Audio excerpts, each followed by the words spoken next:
Sobat IMC dimanapun Anda berada, senang sekali saya Astriovi bisa menyapa kembali Sobat IMC yang sudah bergabung di YouTube series dari Cek Fakta Reproduksi Perempuan. Dan seperti biasa ya, kita akan membahas sesuatu tentang reproduksi perempuan yang tentunya saya nggak sendirian. Di sini saya ingin mengundang langsung Dr. Caroline Tirta Jasa SPOGK.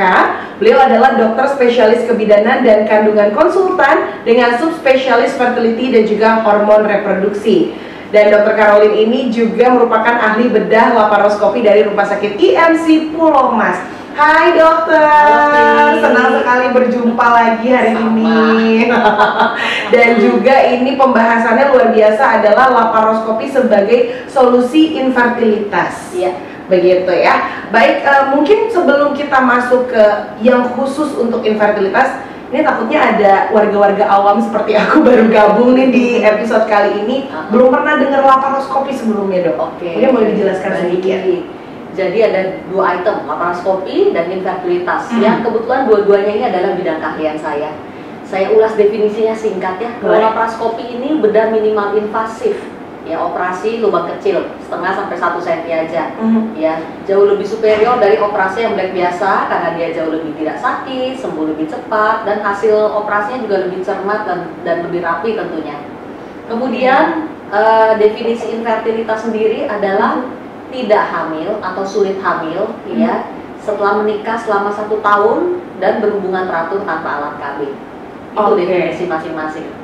Dan sebenarnya untuk definisi masing-masingnya juga sudah ada episode sendiri ya dok ya? Iya, betul. Episode 9 tentang laparoskopi, episode 7 tentang infertilitas, dan episode 14 kalau nggak salah ya, tentang program hamil. Ya, nanti bisa dicek ya di episode yang tadi saya sebutkan. Iya, detailnya sudah ada di situ ya dok ya, untuk penjelasan masing-masingnya. Nah, cuma kenapa nih dok akhirnya dua hal ini bisa bersandingan? Apa yang membuatnya bisa berhubungan, laparoskopi dan infertilitas? Iya, karena laparoskopi ini sebetulnya prosedur terbaik atau teknik operasi terbaik untuk kasus-kasus infertilitas. Ya, memang tidak semua kasus infertilitas harus dilaparoskopi, tentunya tidak. Ya, jadi sesuai dengan tahapannya. Jika tahapannya atau indikasinya ada untuk dilakukan laparoskopi, lebih baik operasi dengan laparoskopi daripada bedah biasa untuk kasus infertilitas yang memerlukan tindakan operasi. Karena penyembuhannya juga lebih cepat gitu ya dok? Cepat. Dan nanti pertanyaan berikut, apakah indikasi untuk laparoskopi pada kasus infertilitas? Seperti yang tadi saya bilang, nggak semua kasus infertilitas kita laparoskopi. Jadi indikasinya adalah jika ditemukan tumor kandungan pada pasien-pasien yang sulit hamil tersebut.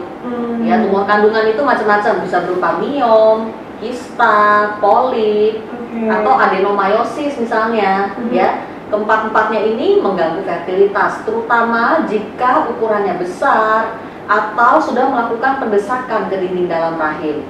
Khusus untuk polip, benjolan yang ada di dinding dalam rahim itu kita lakukan histeroskopi nanti namanya. Ya, histeroskopi ini ya sama-sama bedah minimal invasif, malah nggak pakai belekan sama sekali di perut, ya lewat vagina untuk mengangkat benjolan di dinding dalam rahim yang memang teorinya menghambat implantasi ya. Implantasi itu tertanamnya janin di dinding dalam rahim. Itu diangkat dengan histeroskopi. Jadi itu antara lain indikasi laparoskopi dan histeroskopi pada kasus infertilitas. Yang berikutnya nanti jika ditemukan kasus unexplained infertility. Unexplained infertility ini infertilitas yang semua pemeriksaan dasarnya normal. HSG normal, spermanya normal, hormonnya juga normal, USG-nya juga nggak ada apa-apa, ya. Nah, pada kasus seperti ini kalau nanti dengan program alami tidak hamil-hamil juga, inseminasi juga gagal terus, biasanya sebelum kita naik ke bayi tabung, alangkah baiknya bisa dilakukan laparoskopi dan histeroskopi ini ya, untuk mencari tahu hal-hal yang tidak terlihat dan tidak terdeteksi lewat pemeriksaan dasarnya. Misalnya septum atau sekat di dinding dalam rahim, polip-polip kecil, mikropolip itu tidak terlihat lewat USG, hanya bisa terlihat lewat histeroskopi tadi. Ya, kemudian endometriosis stadium 1-2 ya, yang berupa bercak plak di rongga panggul itu sering menjadi penyebab unexplained infertility juga, dan itu hanya bisa terlihat lewat laparoskopi. Jadi histeroskopi, laparoskopi itu dilakukan untuk menemukan penyebab infertilitas yang tidak bisa diketemukan oleh pemeriksaan dasar infertilitas yang biasa.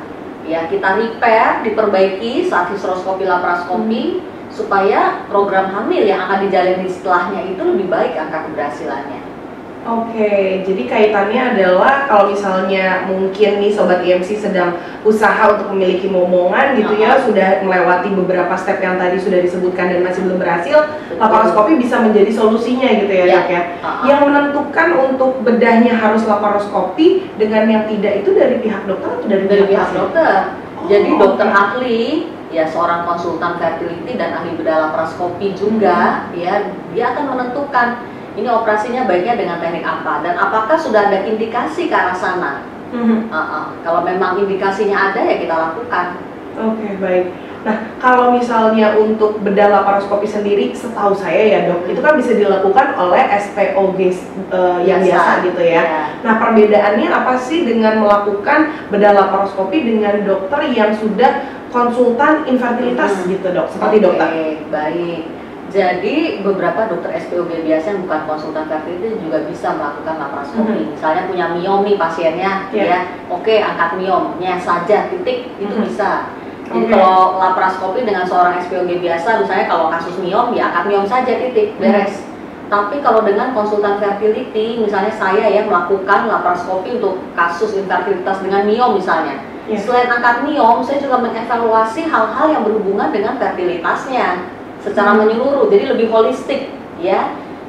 Biasanya rutin saya melakukan hysteroscopy. Hysteroscopy itu kamera kecil yang tadi saya bilang masuk ke dinding dalam rahim untuk mengevaluasi adakah polip-polip yang tidak terlihat tadi. Kalau ada ya kita angkat ya. Kalau tidak ada kita lakukan endometrial scratching misalnya, itu akan meningkatkan angka keberhasilan implantasi atau tertanamnya embrio di dinding dalam rahim kalau itu kita lakukan ya. Kemudian dari situ langsung saat itu juga laparoskopinya dilakukan, angkat miomnya misalnya tadi, dan sekalian misalnya nggak cuma angkat miom aja ya, kita evaluasi saluran telurnya bagaimana, tes patensi tubanya oke apa enggak saluran telur, kemudian perlengketan misalnya antara organ reproduksi dengan usus-usus ya, itu kita bebaskan.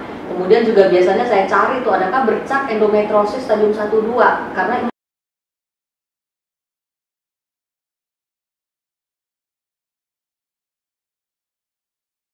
operasi bukan hanya sekedar angkat miom atau kista aja, tapi segala sesuatu yang berhubungan dengan fertilitasnya kita evaluasi, dan yang bisa direstorasi ya, diperbaiki fungsi anatominya kita perbaiki, supaya tujuannya itu dia tadi promilnya lebih tinggi angka keberhasilannya setelah laparoskopi. Oke, jadi bisa dibilang kalau misalnya ketemu sama dokter seperti dokter Caroline nih yang sudah dua-duanya jadi ahli laparoskopi dan juga konsultannya adalah fertility, itu enak banget ya dok, jadi bisa semuanya jadi satu karena biasanya itu ada di dua dokter yang berbeda ya?